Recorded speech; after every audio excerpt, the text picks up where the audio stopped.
All right, thank you, everyone. It's really a pleasure and honor to be here with you all. I feel like you're in the right place when you're with the right people. And looking at the group of folks that are going to be speaking today, tomorrow, and the next day, I'm with the right people. Um, so I'm Jeremie Greer. I'm with Liberation in a Generation, and really what I'm here to do today is trying to lay the groundwork around doing a couple things. One, providing a analysis of the economy as we embark on this conversation about the pathway to create economic security. And I'm going to give that assessment kind of in two ways. One, to really center people of color as true people that are active participants in the economy, not just as beneficiaries, but also people that are coming in and interacting.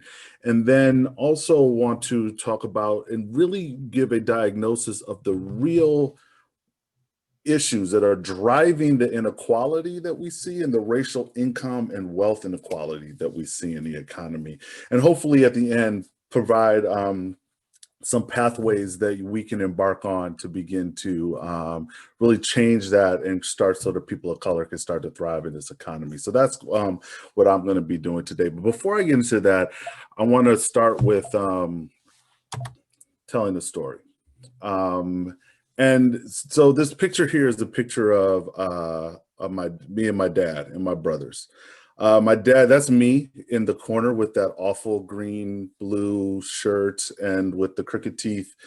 And, I want to talk about my dad because, like so many of us, he's the person that really gave me my first education and lessons about the economy and how it works. He was a union bus driver in St. Paul, Minnesota. He worked about 50 to 60 hours a week. There were times in which I came to believe that the way that he liked to dress was his bus uniform because he was in it so much.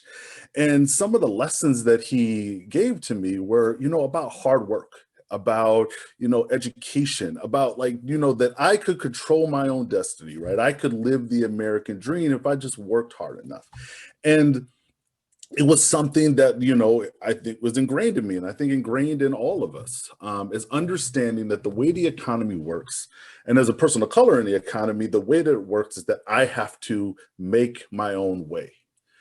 And what happens though is if you fail, you start to blame yourself. You start to believe that you're the problem, and then the systems start to tell you that you're the problem. And what I've come to the conclusion that I've come to over years of working on racial and economic justice is that these stories, that these important people in our lives, our fathers, the influences that and mothers and the influences that we see through the culture to tell us that we can achieve it are all wrong. That actually the economy is a system, and it's a system that is created by men. And I say men very intentionally, and particularly I mean white men, that created this economy to produce the outcomes that we see. So when we see vast racial wealth inequality, that is an intended outcome. When we see vast wealth going to the top 1%, that's an intended outcome. When we see disparities across a whole host of economic indicators that we all track, that is an intended outcome. And the reason why we see that is because our American form of capitalism and our racial caste system were developed at the same time and built to reinforce one another. And they do so through what we call liberation and generation, an oppression economy,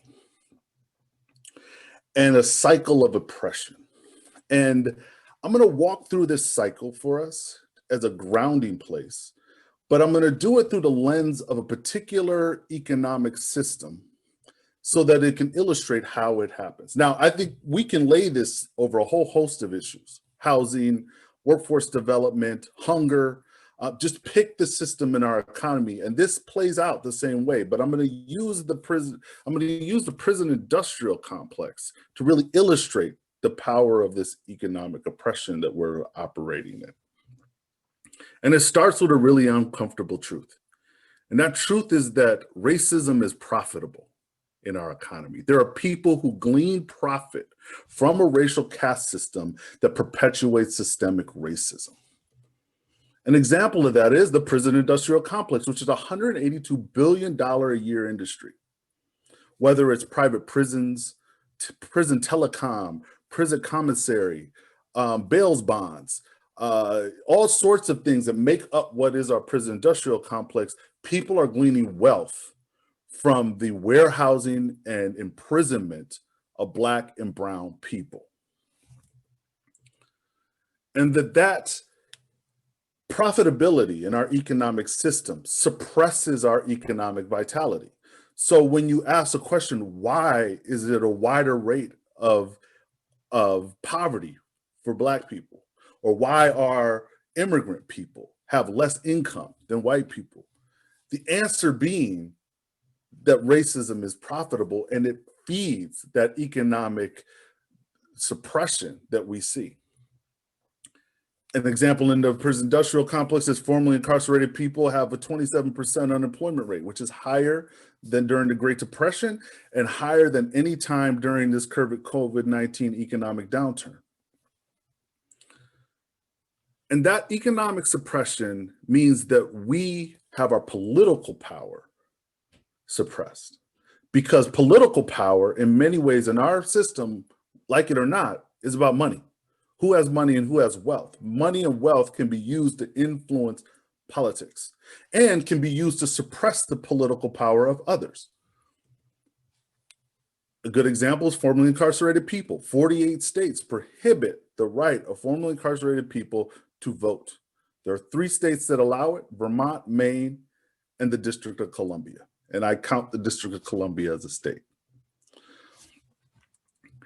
And the suppression of that political power leads to a constraint in the ability of people of color to influence our democracy and influence the democracy that governs our economy. Again, in the example of formerly incarcerated people, 1.6 million of them are unable to vote. The most basic of rights that an American has to influence the democracy that governs our economy, which is why the system continues to perpetuate and thrive off racism being a profitable activity in our economy.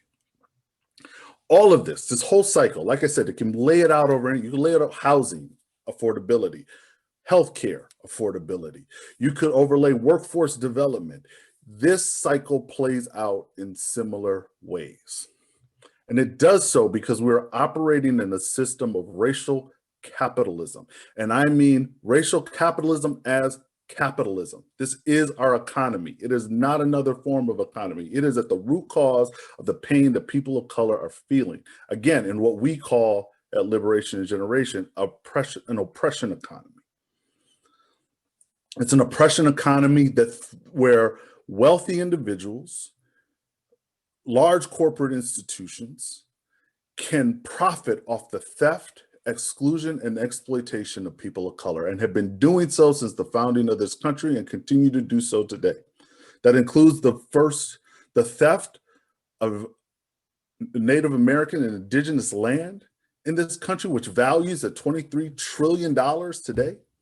It includes the stolen labor from Blacks during slavery.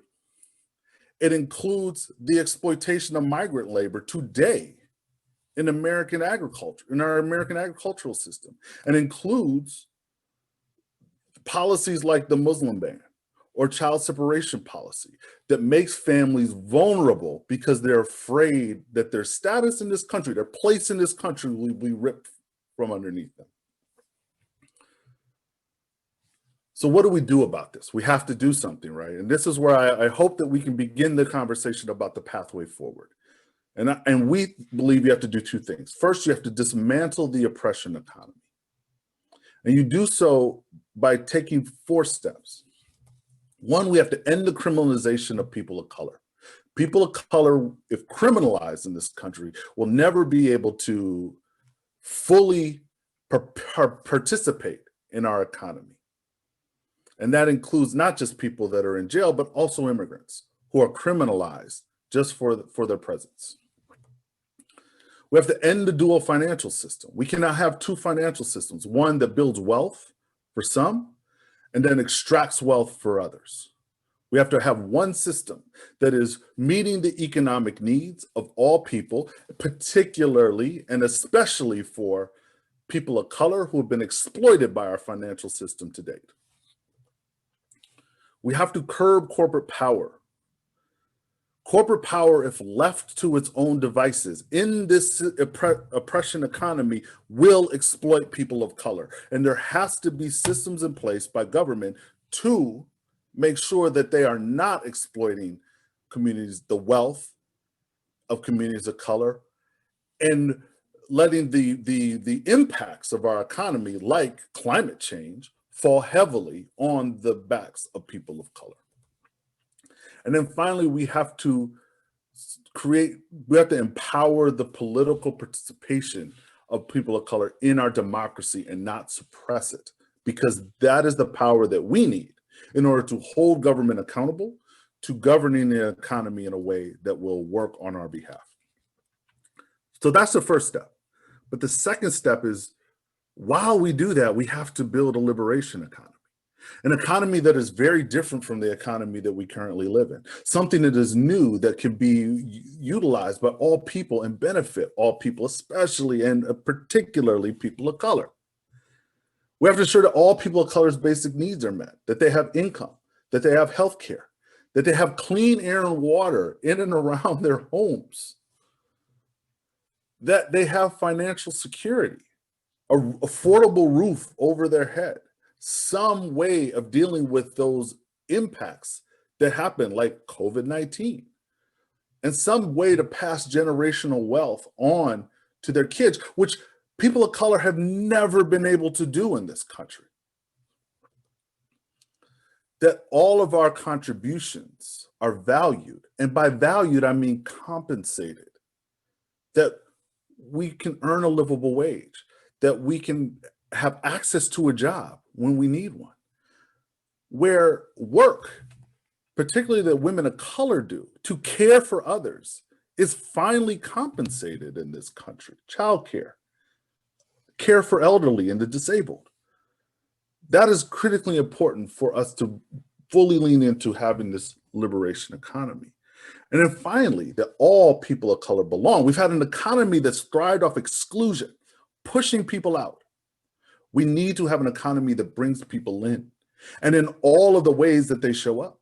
So not just as Black, Latinx, Indigenous, Asian American people of color, but also as people of color who are gay, lesbian, bisexual, and transgender, people of color who are immigrants, people of color who are have disabilities, people of color who are formerly incarcerated, that all of the ways that we show up in the economy allow us to participate and be able to benefit from it.